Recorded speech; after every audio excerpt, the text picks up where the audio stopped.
It was late December in the year 1900, and the sea around the Flannan Isles churned violently under the weight of harsh winter storms.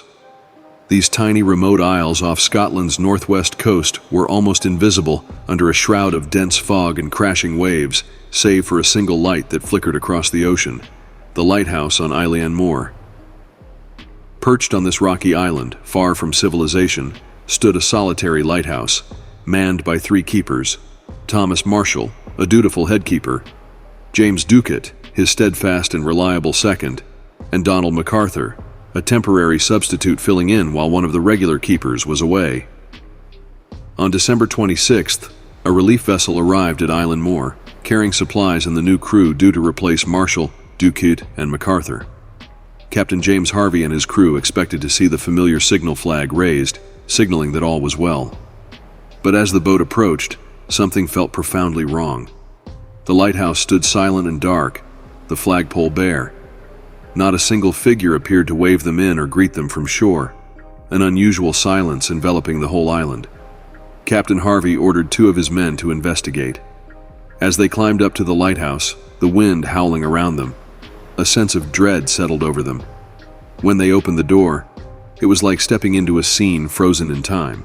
A partially eaten meal sat on the kitchen table. A chair lay toppled on its side as though someone had risen suddenly, and the beds were unmade, as if the men had left in a hurry. It was as if they had vanished in the middle of their everyday lives, leaving no sign or clue of where they had gone. But then, tucked away in the small lighthouse office, one of the men found the logbook. Its entries painted a strange, haunting picture of the days leading up to the mysterious disappearance. The first ominous entry was dated December 12th. Thomas Marshall, the head keeper, noted, "Severe winds the likes of which I have never seen before in 20 years. This would have been a curious statement because there were no reports of any storm that night. And yet, Marshall described waves crashing over the cliffs, higher than ever before, their force so intense it seemed almost unnatural. He also noted strange behavior among his fellow keepers. James Ducat, the normally composed and reserved second-in-command, was visibly distressed, as though battling some deep fear. And then there was MacArthur, a rough-tempered man known for his strength and resilience, whom Marshall described as weeping openly. To the outside observer, this would be bizarre indeed. These were men accustomed to the dangers of the sea, yet something was clearly troubling them beyond the usual trials of a stormy night. The next entry, dated December 13th, was even more unsettling. Marshall wrote that the storm raged on, still fiercer and darker than before, and that he began to feel a presence lurking around the lighthouse. He noted that Ducat and MacArthur were increasingly restless, speaking in whispers, glancing over their shoulders, and staring out to sea with blank, frightened expressions. Marshall himself began to feel as if they were not alone on this rock. The island, isolated and surrounded by waves that pounded it ceaselessly, had a history of strange occurrences. Locals told of the Watchers, spectral figures that supposedly haunted the cliffs, visible only to those doomed to meet a tragic fate. It was said that the island was sacred, a place where the boundary between the world of the living and the supernatural was thinner. Marshall's entries continued to reflect his growing unease, each day recording a descent into dread and isolation. On December 14th, he wrote of lights out at sea. Unusual, ghostly lights, orbs that seemed to dance just beyond the cliffs, as if watching them. These weren't the lights of passing ships. There were no boats in the vicinity that could have explained what he saw. "They watch from the sea," he wrote, his words shaky and uncertain. At one point, he even claimed to have heard voices carried on the wind, guttural and low, echoing like chants from beneath the waves. Then, there was the last entry, dated December 15th. It was shorter, more cryptic. "Storm ended, sea calm. God is over all." These words would echo in the minds of everyone who later read the journal, a solemn message that hinted at resignation, as if Marshall, Ducat, and MacArthur had accepted whatever strange fate awaited them. When the relief crew found these entries, speculation erupted. The initial investigation turned up only a few scattered clues. An inspection of the island revealed one of the lighthouse's heavy storm boxes which held oil, ropes, and tools, had been washed up to a strange spot far from its normal place. There were also several unusual ropes hanging loose from the rocks, as though the men had been preparing to secure something.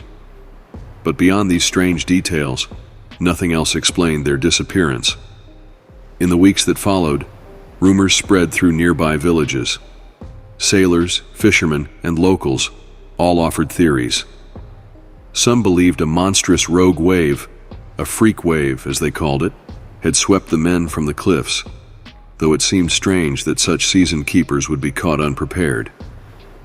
Others argued it was the spirits of the sea, the fabled blue men of the Minch, mythical creatures said to haunt these waters, capable of summoning storms and dragging men to watery graves.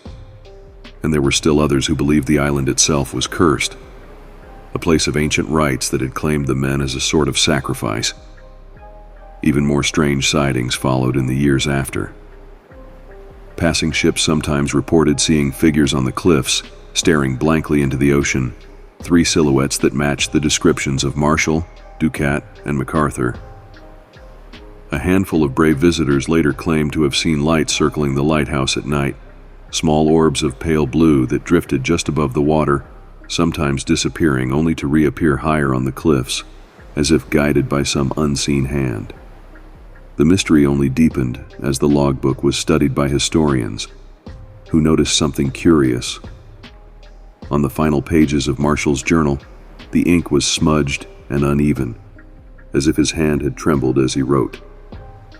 And etched into the margins were symbols, a series of small, almost childlike drawings, crude sketches of figures standing near a cliff, with shapes that looked like tentacles or shadows looming from the sea. Some experts suggested it was a sign of encroaching madness, the mind of a man strained to the breaking point by isolation and fear.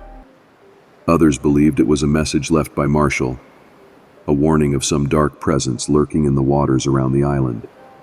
In time, the Flannan Isles Lighthouse was automated, and no more keepers lived on Island Moor. Yet the mystery of those 3 men has persisted, an unsolved enigma that continues to haunt sailors and storytellers alike. Over a century later, there are those who still believe the island holds secrets that are best left undisturbed, a place where the boundaries between the natural and supernatural blur, and where those who venture too close may find themselves lost to the sea. To this day, if you were to brave the journey to the Flannan Isles and stand on the cliffs of Island Moor on a stormy night, you might feel a chill, a sense that you are being watched by something vast and ancient. Some say you can still hear the faint echoes of voices carried on the wind, whispers that rise with the tide, and perhaps, if you listen closely enough, you might hear them. 3 lost souls calling out from beyond the veil, caught forever between this world and the next, forever bound to the island that claimed them.